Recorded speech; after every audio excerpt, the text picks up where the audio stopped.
Philadelphia Communications presents this Election 2000 special. When you go to the polls on November the 7th, there's the United States Senate seat. The incumbent is Senator Dianne Feinstein. Most of us realize there'll be Tom Campbell, who's the Republican, but we have with us today the Green Party candidate, and her name is Medea Benjamin. Good to have you. Welcome. Thank you, Bill. Why are you running for the United States Senate? Well, gosh, a couple of reasons. One is, having looked at the record of Dianne Feinstein, I'm very upset with a number of her positions on trade issues, which is something I've been working on for many years, advocating free trade without conditions for labor rights, environmental concerns, her support for all kinds of increases in defense spending, her opposition, her stand in favor of the death penalty, not coming out strongly in favor of immigrant rights, feeding into, I think, the anti-gang hysteria that led us to Prop 21 to criminalize youth. Those are all positions that I find disturbing, and don't think that a Democrat representing the state of California represents the views of the majority of the people.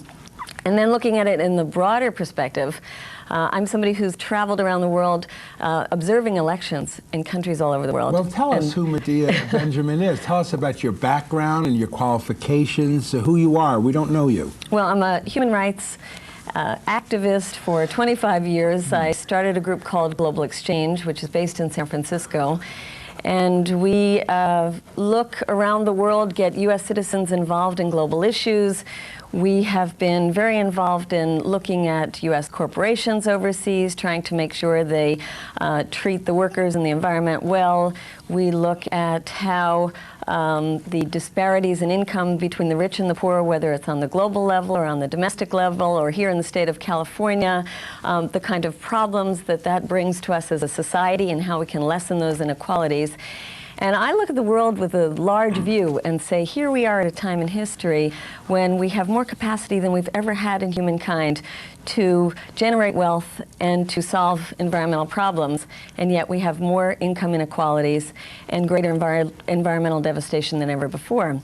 So looking at the big picture, you say something is terribly wrong. Yeah. And as a person who spent 25 years, used to work for the UN for 15 years, Africa, Latin America, Asia, has spent many years in the United States looking at human rights issues, say that we need to change things around in a very fundamental kind of way. We need to question our democratic system, the two parties that keep us in this kind of entrenched mode of not solving even the basic needs of U.S. citizens, let alone the citizens of the rest of the world. So I feel that somebody like myself has to come out and stand up and say, you know, things are terribly wrong at a time when we could be solving all of these issues. Okay, well, let's take that point, and those issues are very interesting since the United States Senator does deal with foreign affairs. But before we go into the issues, you mentioned the Democrats and the Republicans. That's about all we know in this democracy. And if we go beyond that in our decision to go vote, many of us feel we're really not in the mainstream, that we're either protesting, that person will never get elected, though we've seen a little bit of that with Jesse Ventura becoming governor through a third party in Minnesota. So you're with the Green Party. What is the Green Party? The Green Party is a party that represents environmental wisdom, social justice, giving economic equality, opportunity. It's a party that really represents, I think, the basic moral issues that if the people of the United States got a chance to hear it the way we're doing on this station, would say, hey, you know, this does represent my views. It's a party that's outside the money interests, believes in public financing of campaigns, believes in citizen participation, has a much more pure view of how parties should function. And this party is not an American party per se, it's a worldwide party. It's in many countries. How many countries is it in? Well, it's all over Europe. There are parties in Latin America. I mean, there are Green parties all over the world. And I think one fundamental difference here in the United States, because we have a winner-take-all system rather than proportional representation, if Green parties managed to get 20% in the votes, you wouldn't get any seats, whereas in another country you'd get 20% of those seats. And so you have Greens in high positions in many countries around the world. And so one of the very important things for the Greens is to say, to build a really democratic system, you need proportional representation so that more than 50% of the people will come out to vote because they feel that their vote will mean something. They feel they can get parties in there that really represent their interests. Okay, you said environmental wisdom. What do you mean by that? What's a wise position on the environment? Well, if you look at where we stand right now with the kind of devastation of look at global warming, look at the cutting down of our forests, both here domestically as well as internationally, look at the terrible policies we have. I mean, right here in Los Angeles, you get on a freeway, you can't move, talking about not having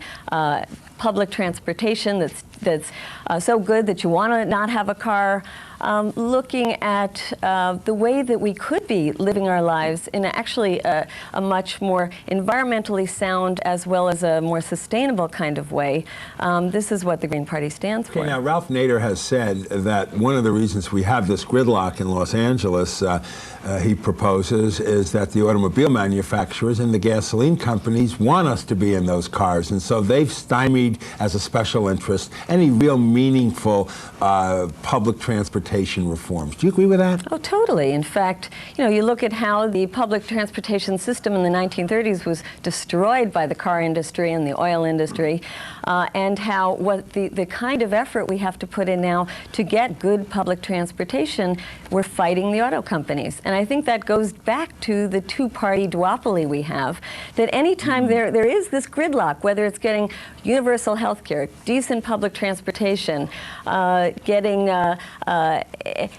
health care or pharmaceuticals that are at the cost that people can afford, the gridlock comes in when you look at who is financing the campaigns. Okay, so we know special interest finance. We know 4% of the people put in all of the money. Most of us don't, and they are the special interest. It does give them a quality access, and we see that the bidding of the electeds have a lot to do with the monies they receive. How do you change it? You change it by having total public financing of campaigns. You get money out of politics. Why should my tax dollar go to that idiot who I might not even like? Why should I finance it? Because you're spending so much more at your tax dollars at the other end with corporate welfare. You know, these companies aren't stupid. They don't give money out of the generosity of their heart. They give money to get something back, and that's what they get back is corporate welfare.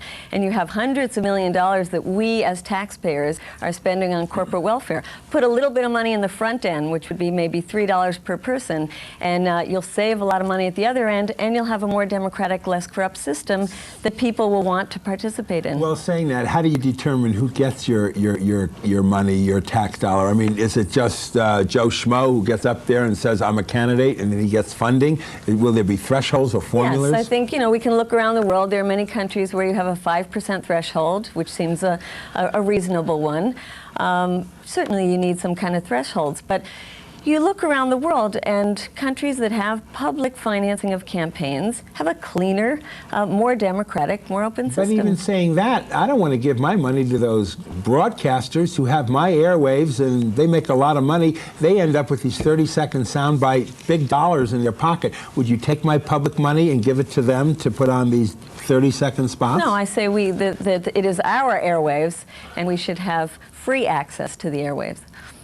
So you mean you tell them, broadcasters, open up your airways around elections? Yes, that we should have, and many countries have this, that you have to give a certain amount of time during electoral season to candidates. That's what you have to do, as having access to the airwaves. When you mentioned you've spent a lot of time in human rights traveling the world, here we are in the year 2000, and they're still killing each other everywhere. I just read in the paper where 27 students in Indonesia were taken into a field last July and killed.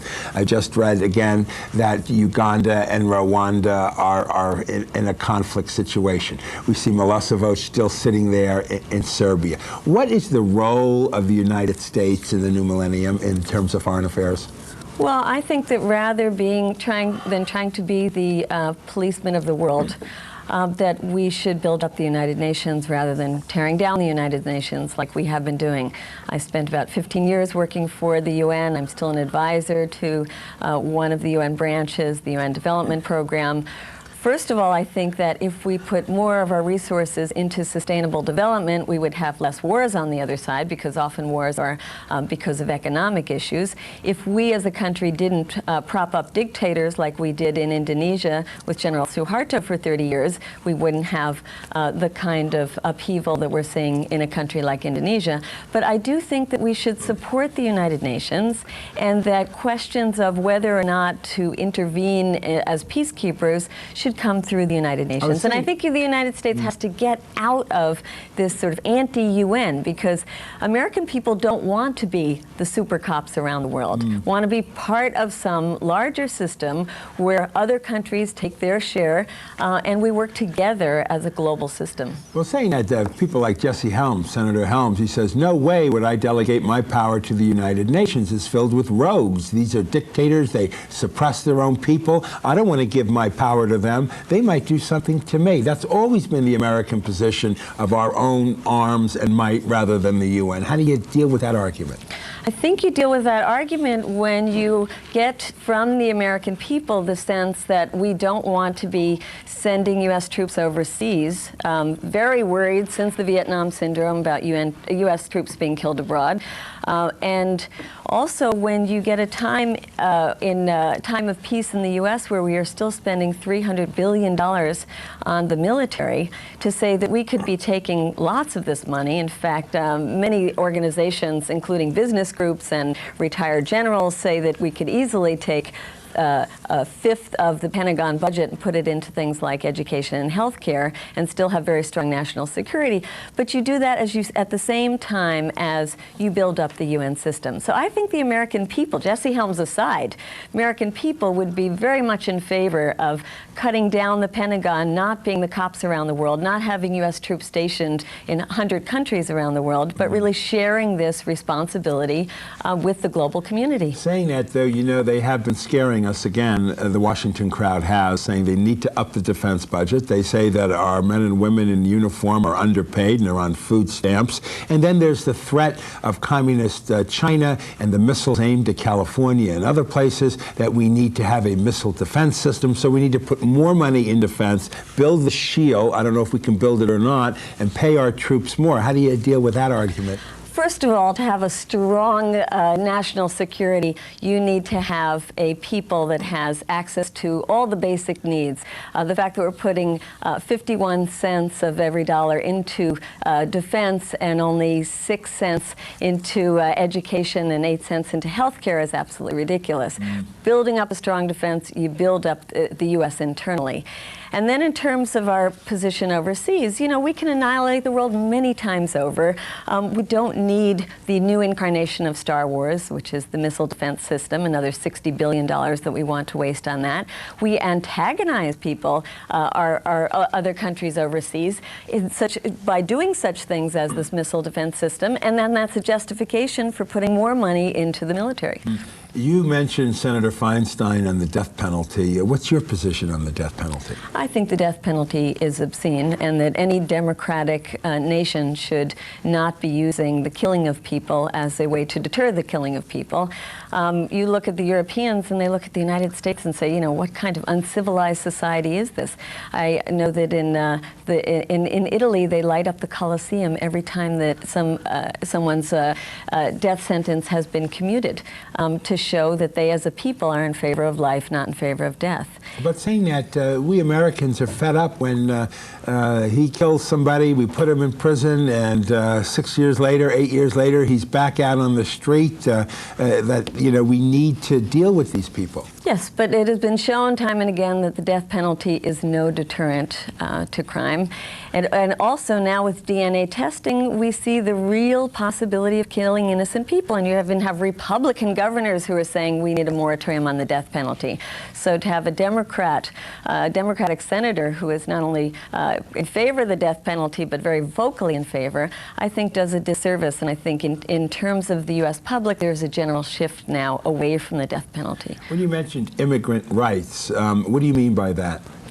Well, I think that people living in the United States deserve to have due process, deserve to have their legal rights respected. I've been meeting with many immigration groups that tell me horror stories about people picked up off of the streets, people who have served their time and are kept in prison. The kind of ways that through Proposition 187 we tried to take away basic rights of people living here. I think there's been all too much immigrant bashing. I think that certainly immigrants have been shown from the time this country was founded to be not only a credit to our society, but that actually contribute to the prosperity of our society and deserve to have their rights respected. What about illegal aliens? I mean, people come into this country illegally. They're illegal. They're violating the law. We have over 1 million illegal aliens here in LA County, and at least that many more around the nation. I'm told 4 or 5 million people are here illegally. What do you do about them?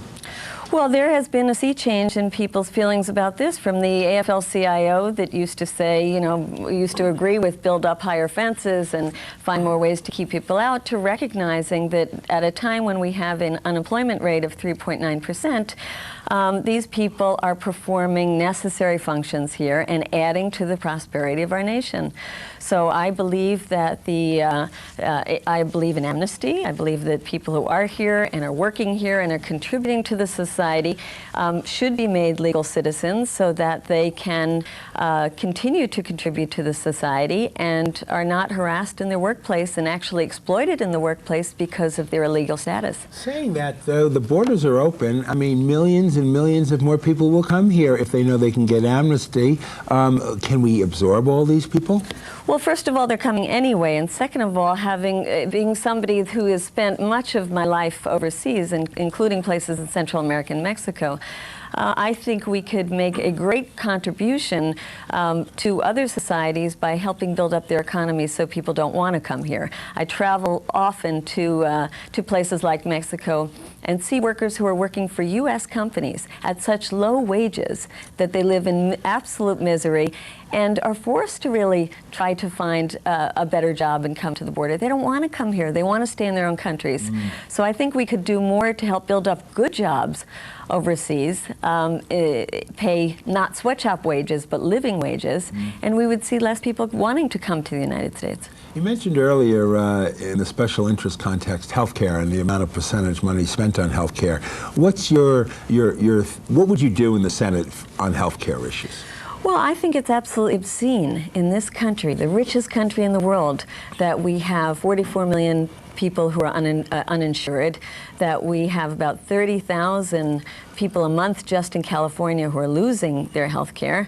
I just spent the other day time in one of the emergency rooms in the hospitals, and you know, you wouldn't wish this kind of treatment on a dog, so what do you do? Kind of overcrowding. So what you do is you put money into health care. You know, we have universal health care in every European country. You have it in Canada, you have it in Taiwan, you have it in a little country like Cuba. Well, the Canadians are upset. They have to wait in long lines. They don't get the procedures done. Some are coming across the border here. And look at all the people from the U.S. who are going to Canada even just to buy prescription drugs. In fact, they find that Canadians are more content with their health system in general than people in the United States are. It's just a question of what are our priorities, and there's no reason on earth that we, as a wealthy nation, at this time when we are awash in money, do not put money into universal health care.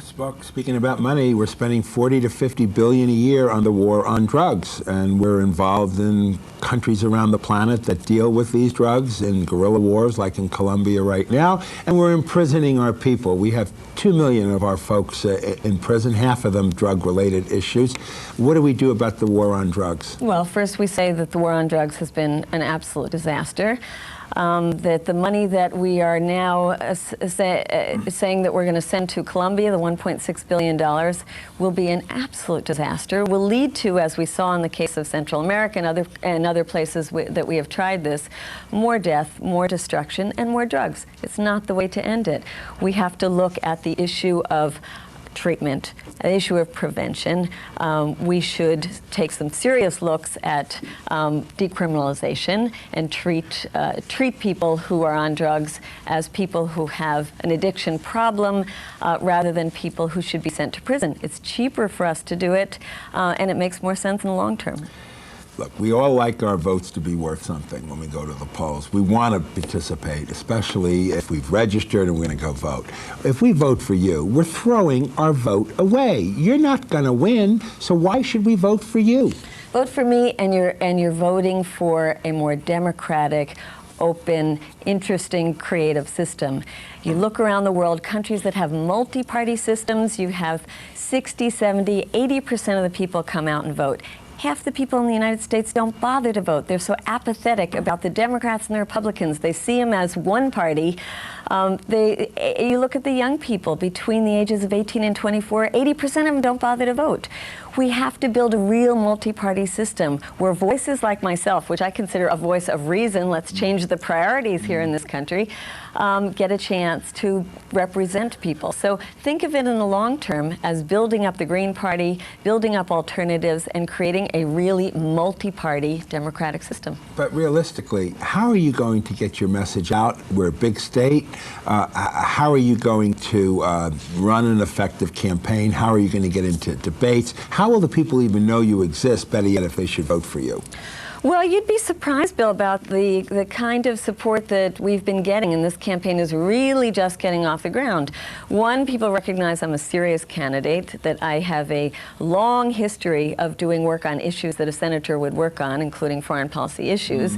And people are really getting sick and tired with the two-party system and the corruption of the democratic process. So I think there's more openness. We find in the media that there's more openness. We have been talking to people who traditionally put on debates and say, you know, this would be a real snoozer of a election for Senate unless we have a Green Party candidate in there who will really challenge the candidates. So I think that we can get some debates going. We have talked to Tom Campbell, the Republican. He is certainly anxious to get debates going and have third-party candidates in there. We also were going to be going up and down the state in a bus tour looking at whom for whom and really getting out the issues that here in California, the disparities between the wealthy and the poor have gotten to the level of being labeled obscene and grotesque.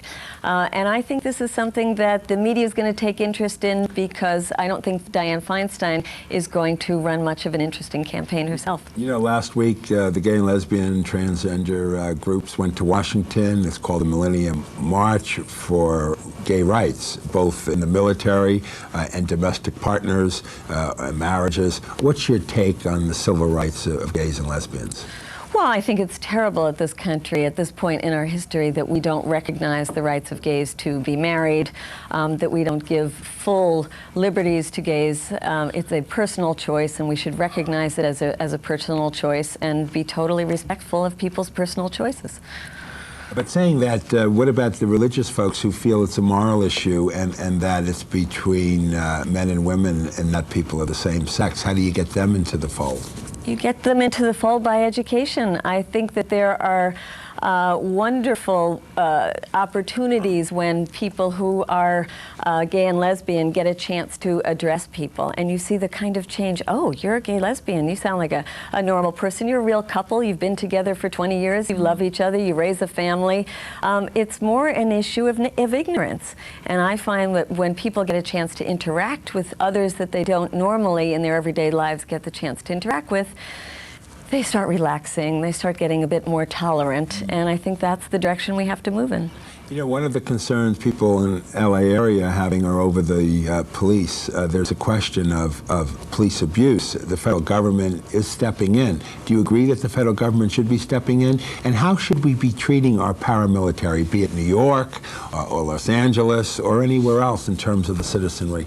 I think we have to recognize that we have nationally a tremendous problem with police brutality, and that it's gotten out of hand. We also have a tremendous problem with this prison industrial complex that we have created. You mentioned 2 million people in prison. We imprison more people than anyone else in the world, and it's gotten out of hand. And I think we have to have a real reflection and national dialogue on why we have chosen this path of imprisonment, that why have we allowed the police to become so brutal, and how can we turn this around? And we as a society have to be much more have a vision of working against crime, but certainly in a way that doesn't build up the kind of obscene prison industrial complex that we have right now. We just have a minute left.